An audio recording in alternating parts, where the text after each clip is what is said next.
নমস্কার। আজকের আলোচনায় আমরা জানব মেয়েরা কেন সিঁথিতে সিঁদুর পরে এবং কপালে টিপ পরে। এই বিষয়টি শুধু সৌন্দর্যের নয়, এর ভেতরে লুকিয়ে আছে গভীর আধ্যাত্মিক রহস্য। আমাদের শাস্ত্র, পুরাণ ও আয়ুর্বেদের মধ্যে এই প্রথার অসাধারণ ব্যাখ্যা পাওয়া যায়। তাই আসুন শুরু থেকে শেষ পর্যন্ত জানি এর প্রকৃত অর্থ ও রহস্য। সিঁদুরের মাহাত্ম্য। হিন্দু সমাজে বিবাহিত নারীর প্রতীক হল সিঁথির সিঁদুর। সিঁদুর কেবল একরঙা গুঁড়ো নয়, এটি নারীর শক্তি ও শুভ লক্ষণের প্রতীক।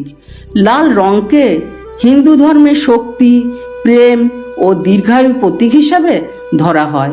তাই স্বামীর দীর্ঘায়ু কামনায় নারীরা সিঁদুর পরেন। এর আধ্যাত্মিক ব্যাখ্যা। আমাদের শরীরে 7টি প্রধান চক্র বা শক্তিকেন্দ্র আছে। আমাদের কপালের মাঝামাঝি অংশে আছে আজ্ঞাচক্র বা তৃতীয় নয়ন বলে বলা হয়। এই স্থানে সিঁদুর বা টিপ পড়লে মন শান্ত হয়, চিন্তা শক্তি বৃদ্ধি পায়। এটি আধ্যাত্মিক জাগরণে সাহায্য করে।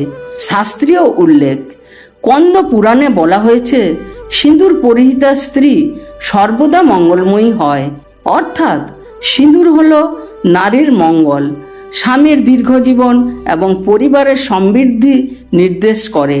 মনু সংহিতাতে বিবাহিত নারীর শ্রীচিহ্ন হিসাবে সিঁদুরকে বিশেষভাবে মান্যতা দেওয়া হয়েছে।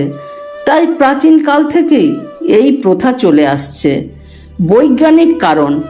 সিঁথির মাঝখানে যেখানে সিঁদুর লাগানো হয় সেটি মস্তিষ্কের একটি সংবেদনশীল অংশ। যেখানে সিঁদুর লাগানো হয় স্নায়ুতন্ত্র উদ্দীপিত হয়, এটি মানসিক চাপ কমাতে সাহায্য করে। আবার আয়ুর্বেদ বলে সিঁদুরে থাকা পারদের গুণ মস্তিষ্ককে ঠান্ডা রাখতে সাহায্য করে। টিপের রহস্য। কপালে টিপ দেওয়া শুধু সাজ নয়, এর গভীর তাৎপর্য আছে। কপালে ঠিক মাঝখানে আজ্ঞাচক্র থাকে। টিপ লাগালে এই চক্র সক্রিয় হয়ে ওঠে। এর ফলে মনোসংযোগ, ধ্যান এবং আধ্যাত্মিক শক্তি বৃদ্ধি পায়। শৃঙ্গার ও সৌন্দর্য। ভারতীয় সংস্কৃতিতে নারী সৌন্দর্যের সঙ্গে সিঁদুর ও টিপ গভীরভাবে যুক্ত। একে সৌভাগ্যের শৃঙ্গার বলা হয়।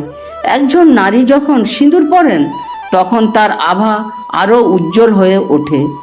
এটি শুধু বাহ্যিক সৌন্দর্য নয়, ভেতরের ভালো শক্তিগুলো প্রকাশ পায়। টিপ বা সিঁদুর আসলে এক প্রকার প্রটেকশন। এটি